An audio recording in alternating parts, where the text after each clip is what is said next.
अस्सलामुअलैकुम Weaver, I hope आप सब खैरियत से होंगे। This is Rizwan Qureshi from technical education AKQ channel.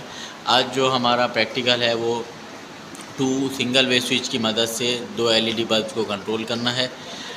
Basically इसके अंदर पैरेलल वायरिंग होती है, या हम बताते चलें कि घरों के अंदर जो हाउस वायरिंग होती है वो भी पैरेलल टू पैरेलल होती है, रूम टू रूम जो है पैरेलल होती है। अब अगर हम घर के अंदर चीज़ें देखें तो आमतौर पर स्विच बोर्ड के अंदर दो या दो से ज़्यादा स्विच लगे होते हैं, बटन लगे होते हैं जिनसे पंखे, लाइट, ये सारी चीज़ें कनेक्ट हो रही होती हैं। तो बेसिकली हमने आज इसको ज़्यादा डिस्कस करना है। उम्मीद करता हूँ कि आपको आज की वीडियो अच्छी लगेगी और नेक्स्ट वीडियो में नेक्स्ट टॉपिक के साथ जब तक दोबारा हाजिर होंगे।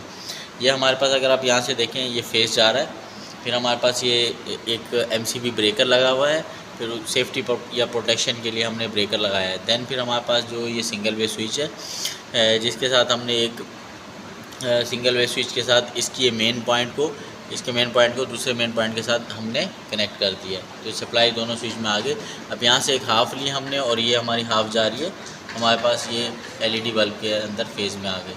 फिर दूसरी वाले जो स्विच से एक हाफ़ ली हमने, हाफ़ फेज़ लिया तो दूसरे स्विच में हमने लगा दिया, दूसरे लैंप पे लगा दिया, दूसरे बल्ब पे लगा दिया।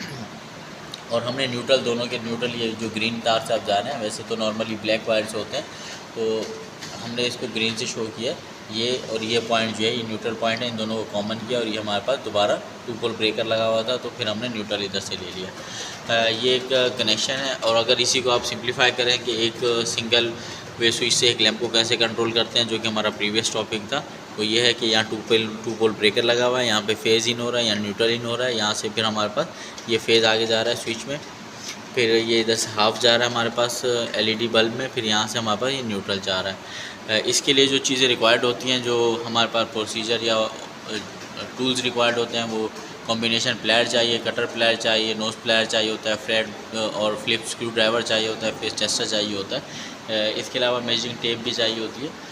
और अगर हम कंज्यूमेबल आइटम या मटेरियल की बात करें तो उसमें हमें जो है सिंगल वे स्विच चाहिए, दो हमें लैंप होल्डर्स चाहिए, दो चाहिए, फिर इसी तरह LED लैंप चाहिए, फिर हमारे पास 329 की जो वायर है वो हद पे ज़रूरत के तौर पर हमें ब्लैक और रेड चाहिए होती है। फिर सर्किट ब्रेकर, 2 पोल ब्रेकर हमारे पास है, वो हमने सेफ्टी या प्रोटेक्शन के लिए लिया हुआ है। इसके अलावा फिर हमें आगे 2 पिन प्लग भी चाहिए होता है और PVC जो है इंसुलेटिंग टेप भी चाहिए होती है। उम्मीद करता हूँ आज का टॉपिक आपको अच्छे से समझ आया होगा। नेक्स्ट वीडियो में नेक्स्ट टॉपिक के साथ दोबारा हाजिर होंगे। जब तक के लिए अल्लाह हाफ़िज़।